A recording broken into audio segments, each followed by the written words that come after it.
Sir आज काफ़ी दिनों के बाद फिर हम एसबीआई के एक बेस्ट एसआईपी प्लान के बारे में बात करेंगे। और बराबर आप लोगों का कमेंट रहता है ना, बहुत सारे लोग इस तरह की बातें करते हैं ना कि मेरी इनकम बहुत ज़्यादा नहीं है जिससे मैं अपने फैमिली को मेंटेन कर सकूं, मैनेज कर सकूं और कुछ पैसे बचाकर मैं एसआईपी कर सकूं। समझ रहे हैं, मेरी बचत बहुत हिसाब किताब की है, मतलब बहुत ही कम है। तो यहाँ पर जिनके पास पैसे है वो तो निवेश कर ही सकते हैं, लेकिन जिनके पास, खास बात तो यही है कि जिनके पास बहुत ज़्यादा पैसे नहीं है, बहुत ज़्यादा इनकम नहीं है, वो लोग भी निवेश कर सकते हैं। और दूसरी जो मेन बात आती है कि भाई एसबीआई को लेकर बहुत ज़्यादा एक्साइटेड रहते हैं आप, और बराबर आप लोगों का कहना होता है कि सर सबसे पहली प्रायोरिटी हमारी ये क्या कहते हैं कि एसबीआई का फंड रहेगा, यानी हमारे को सबसे पहला जो फंड चाहिए वो एसबीआई का फंड चाहिए। रीज़न ये है कि भाई एसबीआई ने जो ट्रस्ट, जो विश्वास दिया है तो उसके ऊपर आज भी आप कायम हैं और आपको लगता है कि नहीं एसबीआई का अगर फंड है तो यहाँ पर रिटर्न्स तो बनेंगे, साथ ही साथ सेफ्टी भी है और साथ ही साथ एक ट्रस्ट, एक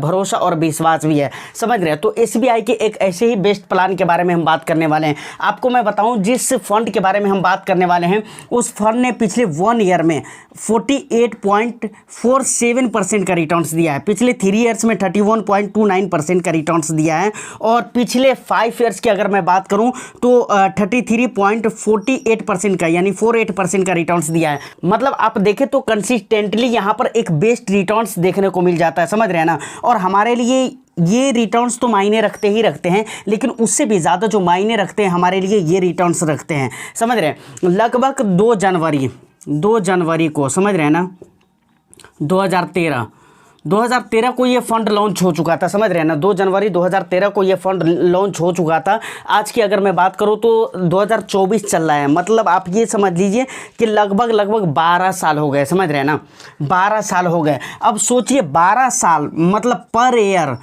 18.48% का रिटर्न्स दिया है, 18.48% का रिटर्न्स दिया है पर ईयर। एनुअलाइज रिटर्न्स की मैं बात कर रहा हूँ। समझ रहे हैं ना, तो इस हिसाब किताब से अगर आप सोच कर देखें कि 2013 में ये फंड लॉन्च हुआ था, उस टाइम पे अगर आपने एसआईपी की होती सिर्फ 2000 की, समझ रहे हैं ना, एसआईपी 2013 में आपने कितने की होती, 2K यानी 2000 की होती, at the rate of interest 18.48%, यानी 18.48% के हिसाब से अगर आपको रिटर्न्स मिल गया होता तो वहाँ पर आपके टोटल इन्वेस्टेड अमाउंट 2,88,000 रुपये हो जाता है। समझ रहे हैं ना, लेकिन उसकी टोटल वैल्यू जो होती आज के डेट में वो कितनी होती आपको पता है, 10,59,090 रुपये। समझ रहे हैं ना, 10,59,090 रुपये। और सेम चीज़ें एसआईपी 2013 में अगर आपने 5,000 की होती, 5K यानी 5,000 की, तो आपके टोटल इन्वेस्टेड अमाउंट 7,20,000 रुपये हो गए होते। कितने हो गए होते? 7,20,000 रुपये। लेकिन उस पर जो टोटल आपके आज की डेट में जो वैल्यू होती उस अमाउंट की वो होती ये,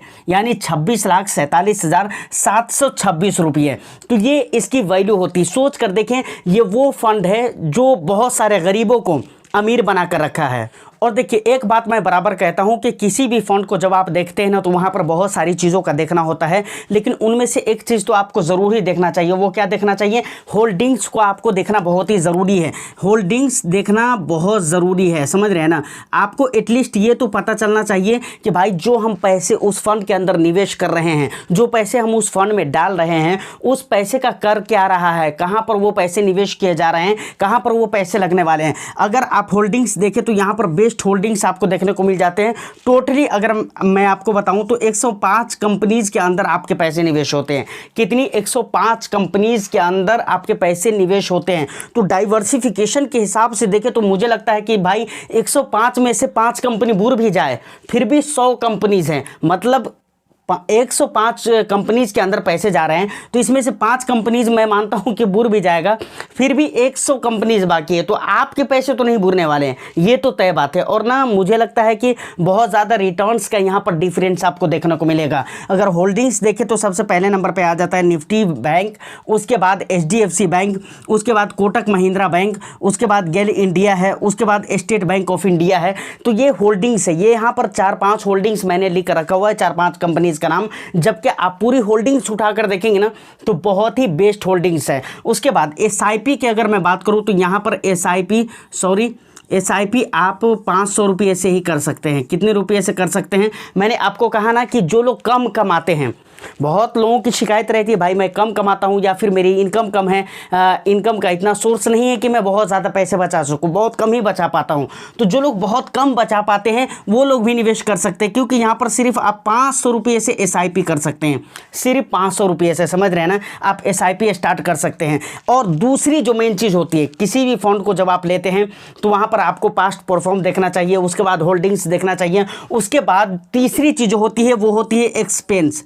ये वो खर्चे होते हैं जो कंपनीज AMC हमसे या फिर आपसे ले लेती है, समझ रहे हैं ना। तो एक्सपेंस यहाँ पर अगर मैं बात करूँ तो 0.57% है, समझ रहे हैं ना, 0.57%, बहुत कम एक्सपेंस रेशियो है। देखिए इस फंड के अंदर खास बात यह है, एक दो चीज़ें आप ध्यान देंगे तो आपको पता चलेगा। ऐसे तो मुझे कोई ऐसी चीज़ नहीं लगती है जिसकी वजह से मैं इस फंड को ख़राब बोल सकूं। उसके बाद रेटिंग की अगर आप बात करेंगे ना तो यहाँ पर 5 स्टार की रेटिंग देखने को मिल जाती है सर। तो रेटिंग के हिसाब से देखें अगर, या फिर उसके बाद होल्डिंग्स के हिसाब से देखें, या फिर SIP अमाउंट के हिसाब से, या फिर एक्सपेंस के हिसाब से, इन किसी भी चीज़ के हिसाब से अगर देखें तो ये फंड, जिस फंड की हम बात कर रहे हैं वो नंबर 1 फंड नज़र आता है। और उससे भी खास बात क्या है कि कैटेगरी में जो सेम फंड्स हैं उनसे इसके अल्फ़ा जो है ना 11% ज़्यादा है, समझ रहे हैं ना। अल्फ़ा का क्या मतलब होता है, इसका बेंचमार्क क्या है, निफ्टी 500 TRI, समझ रहे हैं ना, निफ्टी 500 सॉरी BSE 500 TRI इसका बेंचमार्क इंडेक्स हो गया। ये अपने बेंचमार्क इंडेक्स से 11% ज़्यादा रिटर्न्स दे पा रहा है ये फंड। अब सोचिए, इसी को बोलते हैं अल्फ़ा, कि वो अपने बेंचमार्क इंडेक्स से कितने % ज़्यादा रिटर्न्स दे पा रहा है। तो लॉन्ग ड्यूरेशन में, शॉर्ट ड्यूरेशन में अगर कोई इक्विटी फंड बहुत अच्छा रिटर्न्स नहीं देता है तो वो उतना ज़्यादा मायने नहीं रखता है, लेकिन लॉन्ग ड्यूरेशन में अगर उसका रिटर्न्स बहुत अच्छा है, उसका परफॉर्म बहुत अच्छा है, तो ऑफकोर्स 100% वो फंड बहुत ही अच्छे हैं, समझ रहे हैं ना। तो यहाँ पर इस फंड में अगर आप देखें तो ये अपने बेंचमार्क इंडेक्स से लॉन्ग ड्यूरेशन में, जैसे 2 ईयर, 3 ईयर, 5 ईयर, या फिर सिंस इंसेप्शन में अगर देखें तो आप 10 ईयर्स के डेटा आपके लिए बहुत अच्छे होते हैं, 5 ईयर, 10 ईयर्स। तो 5 ईयर्स और 10 ईयर्स में इस फंड ने बहुत ही अच्छे रिटर्न्स दिए हैं। अब देखिए यहाँ पर एक और भी ज़रूरी बात आती है कि भाई बहुत सारे लोग कहते हैं कि भाई पास्ट का जो रिटर्न्स होता है ना, पास्ट का रिटर्न्स वो फ्यूचर की गारंटी नहीं होती है। इस बात को मैं भी मानता हूं सर कि पास्ट के जो रिटर्न्स होते हैं वो फ्यूचर की गारंटी नहीं होते हैं, लेकिन इससे पहले की कई सारी वीडियोस में मैं आपको एक बात बता चुका हूं। देखिए सिर्फ रिटर्न्स ही हम नहीं देखते हैं, हम ये भी देखते हैं कि रिटर्न्स क्यों अच्छा है, क्योंकि फंड मैनेजर के जो स्टॉक सिलेक्शन के तरीके हैं, उसके जो तजर्बे हैं, उसके जो अपने एक्सपीरियंस है वो बहुत ही अच्छे हैं, और उसकी जो टीमें हैं वो टोटल एफर्ट डाल रही है अपने तरफ से कि भाई बेस्ट से बेस्ट रिटर्न्स हम अपने इन्वेस्टर्स को बना कर दें। अब लास्ट में बात आती है कि भाई जिस फंड के बारे में हम इतनी तारीफों का पुल बांध रहे हैं, जिस फंड के बारे में हम इतनी देर से बात कर रहे हैं, उसका नाम क्या है। तो देखिए सर, उस फंड का नाम है SBI कॉन्ट्रा फंड। हम इसी फंड के बारे में बात कर रहे हैं, समझ रहे हैं ना, SBI कॉन्ट्रा फंड। अगर आप देखें इसके परफॉर्म को या फिर दूसरी चीज़ों को पलट कर देखें तो हर हिसाब से आपको ये fund one of the best नज़र आएगा, समझ रहे हैं ना।